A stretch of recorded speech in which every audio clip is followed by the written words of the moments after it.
The story that I'm going to bring you today is one that you've probably never heard of before for a multitude of factors. Because for one, it involves a continent that very few people have been on, Antarctica. And secondly, it involves a concept that very few people are familiar with, that of gravity holes. And right off the bat, I'll mention that this is not science fiction, nor is it some sort of a conspiracy theory.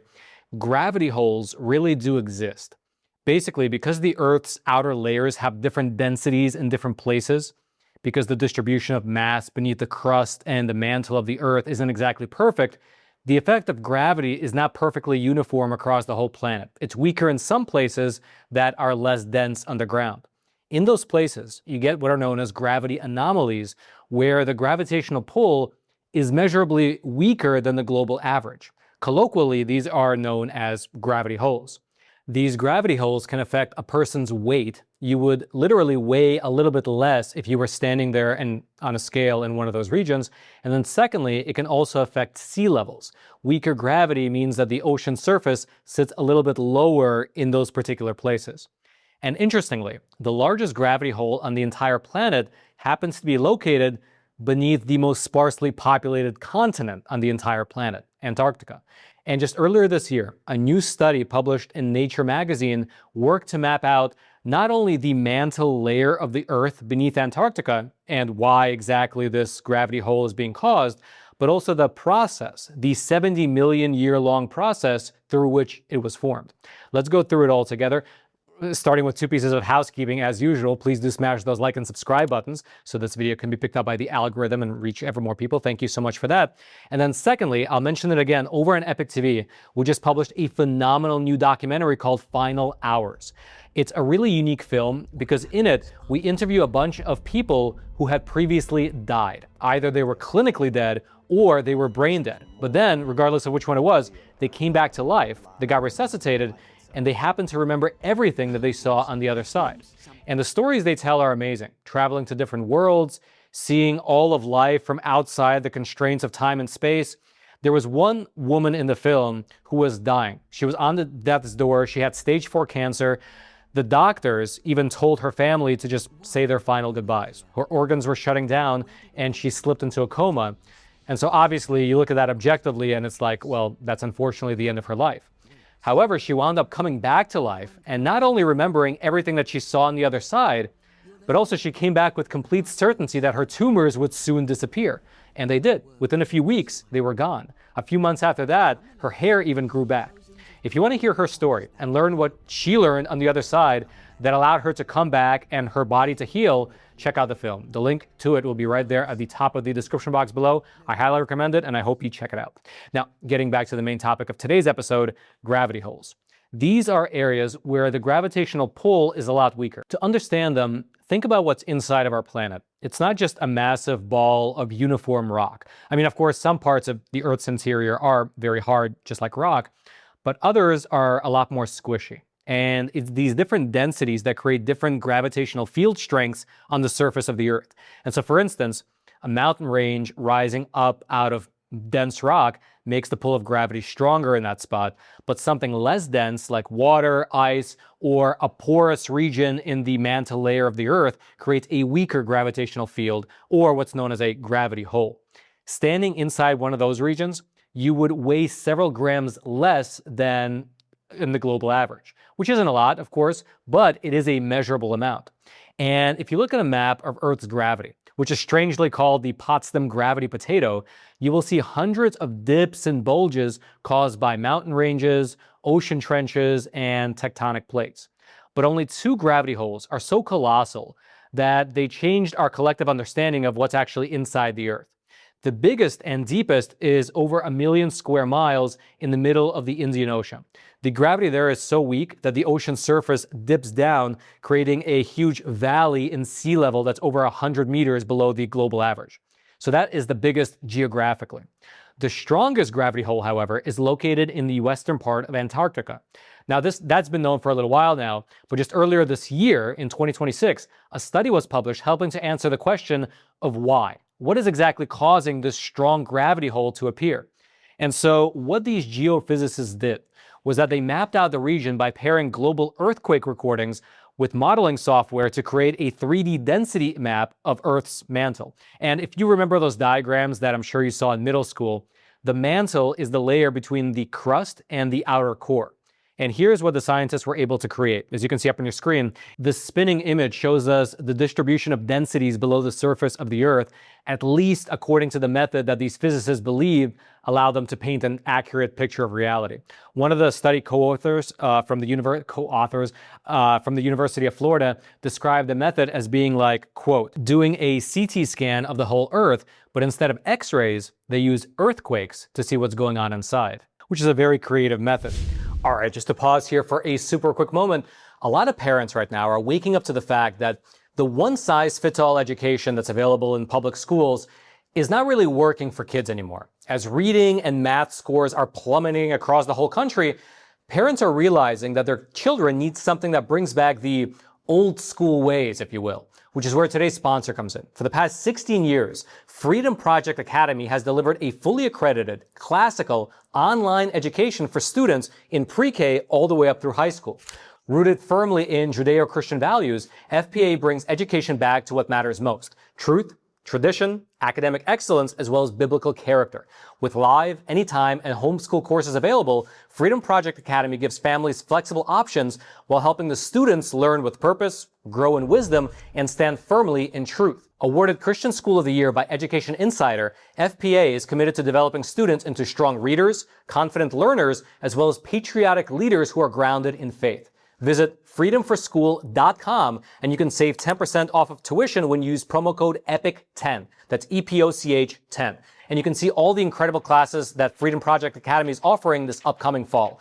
And all their details will be down in the description box below. And down there, you can click on the link. You can go over to their website, see all their class offerings, see student testimonials, see what they're doing, and decide whether it's actually the right decision for you and your children. So check them out. They're a great program. And now, back to the program. Now, one of the aims of this study was to try and reconstruct the evolutionary process of this portion of the Earth's mantle in order to understand how the gravity hole formed, as well as for how long it existed. And to that second question, the physicists behind this latest study, they believed that this gravity hole has been in existence for at least 70 million years. However, it changed locations and became stronger sometime between 50 and 30 million years ago, which coincided with the wandering of the true North Pole. Here is directly from the study. And for your reference, in the study, AGL, when they write AGL, that stands for Antarctic Geoid Low, which is what geophysicists call this gravitational depression, otherwise known as the gravity hole. Quote, using a back and forth nudging technique for time-reversed mantle convection modeling, we leveraged 3D mantle density structures derived from seismic tomography and geodynamic constraints. Our results show that the AGL has persisted for at least 70 million years, undergoing a major transition in amplitude and position between 50 and 30 million years ago. This transition coincides with an abrupt lateral shift in Earth's rotation axis at 50 million years ago, independently validated through paleomagnetic constraints on true polar wander. They then go on to describe the specifics of the physical properties of the mantle that make the gravity weaker there in the western portion of Antarctica. Quote, initially, the AGL was supported by stable lower mantle density anomalies, but over the past 40 million years or so, an increasing contribution from upper mantle buoyancy, particularly above 1,300 kilometers depth, amplified the AGL magnitude.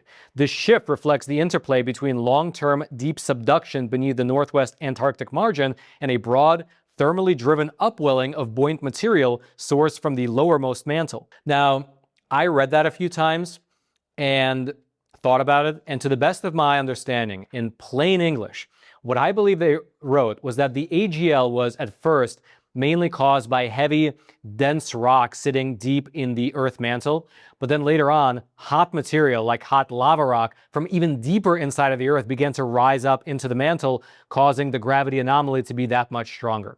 If you'd like to go through the actual entire study for yourself, it's available online for free, and I'll throw a link to it down in the description box below.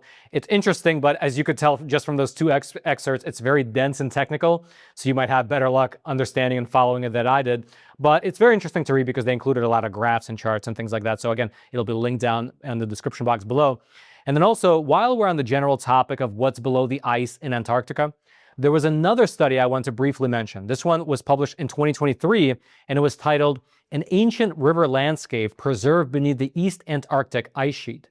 In this research, a plane flew over the Antarctic landmass, and they shot off an ice-penetrating radar in order to map out 32,000 square kilometers beneath the ice in the eastern part of the continent.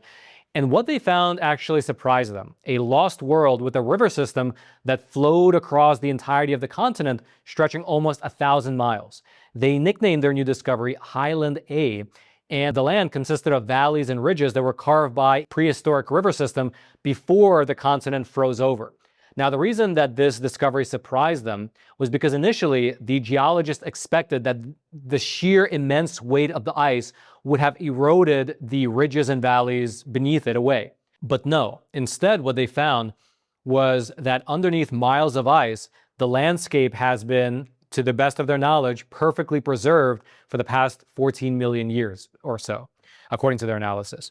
As they describe it, it's like a time capsule offering us a rare glimpse into the Earth's distant past. And so there you have it, a lot of exciting new research on our loneliest continent.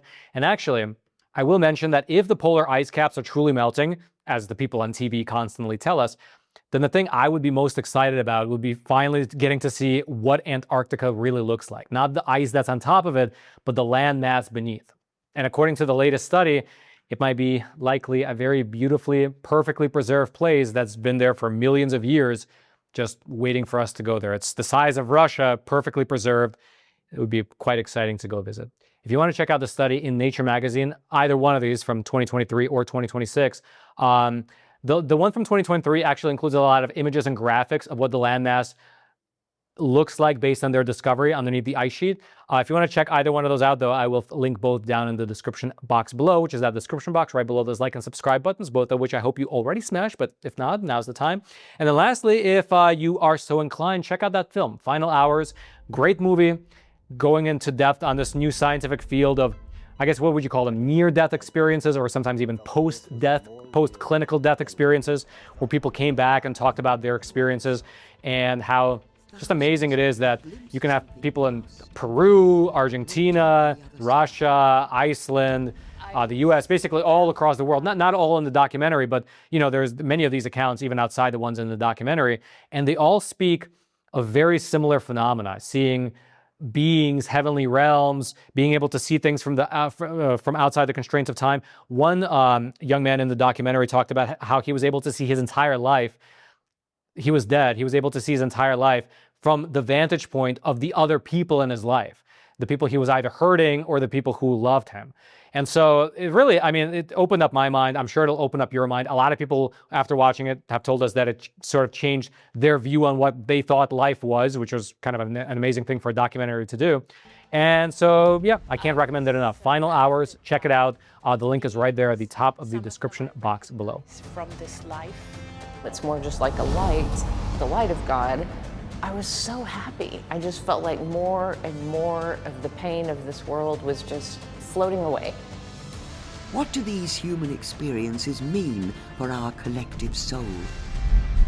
The more we can come into harmony, love, and kindness, the more we're aligned with the essence of the universe. And then, until next time, I'm your host, Roman from the Epoch Times. Stay informed, and most importantly, stay free.